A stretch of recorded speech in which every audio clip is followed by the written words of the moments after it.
안녕하십니까. 4월 3일 오전 김경국TV 시작하겠습니다. 이재명이 어제 2026년도 첫 추가 경정 예산안 시정연설을 통해서 비상 상황에는 비상한 대책이 필요하다면서 경제 회생을 위한 골든타임을 놓치지 않겠다라고 각오를 밝혔습니다. 하지만 국회 예산정책처는 추경이 연례 행사인가라면서 이재명 정부의 전쟁 추경 재정 운용에 직격탄을 날렸습니다. 국회의 싱크탱크라고 할 수 있는 예산정책처가 이재명의 추경 시정 연설을 앞두고 직격탄을 날렸던 것은 굉장히 이례적입니다. 정부와 민주당이 사실상 일방적으로 편성한 2026년도 예산안이 운용된 지 불과 석 달 만에 추경안을 편성한 것을 놓고 이번 추경이 중동전쟁 장기화 측면에서 필요성이 인정되기는 하지만 연례적인 재정 운영 수단으로 고착화되고 있다고 문제를 지적하고 나선 것입니다. 그러지 않아도 지금 이재명 정부가 추진하는 국민 70%의 최대 60만원 지급을 포함한 26조 2천억 원 규모의 추가 경정 예산을 두고 현금 살포 논란이 불거진 상태입니다. 예산정책처는 2026년도 제1회 추가 경정 예산안 분석 보고서에서 이번 추경을 통해 올해 한국의 경제 성장률이 0.21에서 0.29%포인트 올랐을 것으로 추정했습니다. 이는 추경안에 포함된 석유 최고 가격제 시행과 나프타 수급 위기 등을 위한 목적 예비비 5조 원이 모두 연내 집행되는 것을 전제로 추산했으며 예산 집행이 신속하게 이루어질수록 성장률 제고 효과가 커질 것으로 분석했습니다. 다만 이번 정부의 추경안이 재정 운용의 투명성을 고려할 때는 적절치 않았다는 지적도 함께 내놓았습니다. 정부가 한국은행의 잉여금 초과 수납분 3조 4천억 원을 세입 경정에 포함시키지 않았는데 정부가 국가재정법 제17조에 명시된 것처럼 모든 가용 재원을 추경 편성 과정에서 다루지 않았다는 얘기입니다.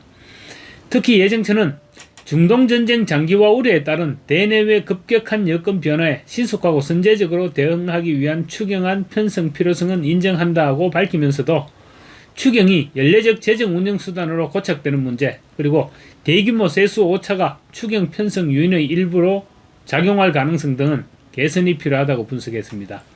예정처는 국가재정법이 제정된 2006년 10월 이후 19차례의 추경안이 편성되었으며 이 중 11차례가 2020년부터 2026년 사이에 집중되어 있다. 코로나19라는 전례 없는 위기와 최근의 대내외 여건 급변이라는 불가피한 측면을 감안하더라도 추경이 사실상 연례적 재정 운영 수단으로 고착화되고 있다는 점은 우려된다라고 지적했습니다. 예정처는 이어서 추경은 국가재정법 제89조가 엄격한 요건 하에 예외적으로 허용하는 제도이므로 반복적 편성이 관행화되는 경우 본 예산의 실질적 의미가 퇴색되고 재정 규율이 형해화될 수 있다. 특히 세수의 과다 또는 과소 추계로 인한 세입 경정 또는 국채 추가 발행이 꾸준히 반복되고 있다는 점은 재정당국의 세수 추계 역량에 대한 근본적인 의문을 제기하게 한다. 세수 과소 추계는 초과 세수 발생 시 총 지출 확대를 위한 추경 편성의 요인으로 작용하고 반대로 세수 과다 추계는 지출 사업의 강제 불용이나 추가 국채 발행의 요인이 된다라고 경고했습니다. 그러면서 물론 이번 추경 편성의 배경이 되는 중동전쟁은 본예산 편성 시점에서 전혀 예상할 수 없었던 변수라는 점에서 편성 자체는 불가피한 측면이 있다. 그러나 초과 세수의 규모가 곧 총지출 순정 규모와 동일하다는 점에서 초과 세수가 추경 규모를 결정하는 데 상당한 영향을 주었다는 점은 부인하기 어려워 보인다라고 지적했습니다. 그러니까 초과 세수에 맞춰서 추경 규모를 결정했다고 지정하고 있는 것입니다. 필요한 예산을 먼저 책정하고 세수와 균형을 맞춘 것이 아니라 초과 세수의 추경안을 꿰맞췄다는 것입니다. 이게 가능한 것은 현금 살포 지원 대상 및 지원 금액 조절 때문입니다. 초과 세수에 맞춰서 전국민 하위 몇 %의 단계별로 얼마씩 지원하면 된다는 계산이 가능해지기 때문입니다.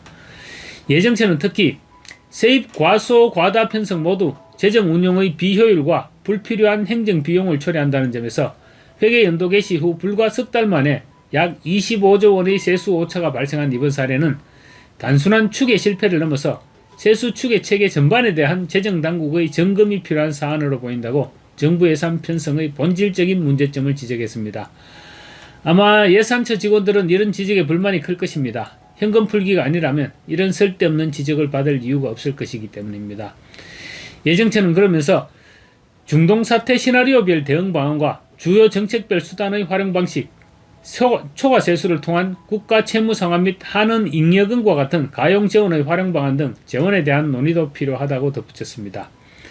사실상 연이은 추경 편성이 국가 재정 운용 자체를 흔들 뿐 아니라 이번 추경이 졸속으로 추진되면서 가용 재원에 대한 검토조차 미숙했다, 이렇게 지적하고 있는 것입니다.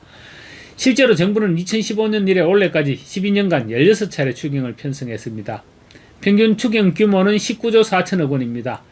2015년 이후 추경이 없었던 해는 세수 결손이 각각 56조 4천억, 30조 8천억 원에 달했던 2023년과 2024년 뿐이었습니다. 정부는 올해도 26조 2천억 원 규모의 추경을 편성했습니다. 고효과에 따른 민생 부담 완화, 취약계층 지원, 산업피해 최소화 및 공급망 안정을 기초로 내걸었지만 지방자치단체 투자 재원을 늘려주는 데만 9조 4천억 원을 편성했습니다. 국민 70%에 최대 60만 원을 지급하는 것을 두고는 사실상 지방선거를 염두에 둔 현금 살포로 지적되고 있습니다. 이재명 정부는 중동전쟁 이전부터 청년 취업 한파 등을 거론하면서 10조 원대 벚꽃 추경을 준비하고 있었습니다. 그러니까 중동 사태가 없었더라도 현금 뿌리기를 계획하고 있었다는 것입니다. 당시 국책연구기관인 한국개발연구원 KDI는 반도체 호황 등으로 경기 부양을 위한 추경은 필요하지 않다고 지적했지만 정부의 기조는 바뀌지 않았습니다. 정부가 국가의 재정과 경제 상황을 고려하기보다는 포퓰리즘 중독에 빠져서 추경을 연례화하고 있다는 지적이 나오고 있는 이유입니다. 이런 추세가 지속된다면 단기적으로 시장 기능이 왜곡되고 중장기적으로는 재정 부담이 확대될 것이라는 우려가 나옵니다. 조동근 명지대 경제학부 교수는 뉴데일리 인터뷰에서 추경이 반복될 경우 물가 상승 압력이 커지고 미래의 세금 부담과 다른 투자 축소로 이어지게 된다고 꼬집었습니다. 예정처는 원래 국세 수입이 정부 재축의 415조 4천억보다 1조 7천억 원이 적은 413조 8천억 원 수준에 머무를 것으로 예상했습니다.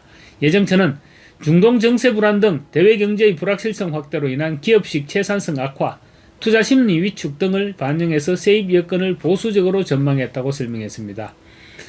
한편 예정처는 정부가 이번 추경안이 초과 세수를 재원으로 활용하는 국채 발행 없는 추경임을 강조하고 있는 것과 관련해서도 추경을 편성하지 않을 경우 동초과 세수는 이 세계 잉여금으로 남아서 국가재정법 제90조에 따라 최소 51% 이상이 국채 원리금 상환 등 채무 감축에 의무적으로 활용됐을 것이다. 사실상 초과 세수 전액을 지출로 소진함으로써 이러한 채무 감축 기회를 상실하는 것은 직접적인 국채 추가 발행과 재정 건전성 측면에서 실질적으로 유사한 효과를 갖는다는 점을 유의할 필요가 있다고 지적했습니다.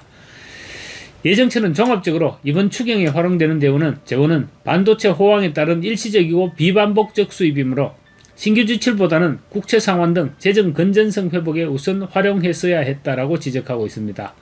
그래서 이번 추경은 현금 살포보다는 중동 사태 장기화에 대비한 치밀한 시나리오 경영과 재정 건전성 수호에 방점을 두어야 한다는 내용을 담고 있습니다. 이번 추경은 결과적으로 완전히 잘못된 추경이라고 지적하고 있는 것입니다.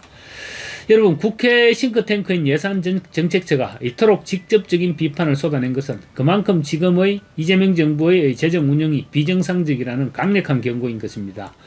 선거를 앞둔 돈풀기는 결국 독이 됩니다.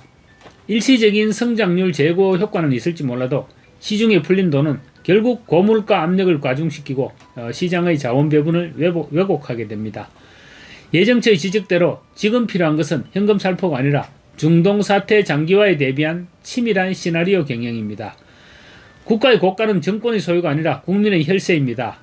원칙 없는 추경이 관행이 될 때 그 피해는 고스란히 우리와 우리 자녀들의 세금 고지서로 돌아오게 될 것입니다. 예정처의 뼈아픈 고언을 이재명 정부가 귀담아 들을지 아니면 또다시 비상상황이라는 핑계 뒤에 숨을지 끝까지 지켜봐야 되겠지만 정답은 이미 나와 있는 것이나 마찬가지입니다. 이재명이 이런 이야기를 귀담아 들을 리가 없습니다. 정권 퇴진이 유일한 해답일 것입니다. 오늘 영상이 유익하셨다면 구독과 좋아요 그리고 알림 설정으로 격려 부탁드리겠습니다. 마치겠습니다. 감사합니다.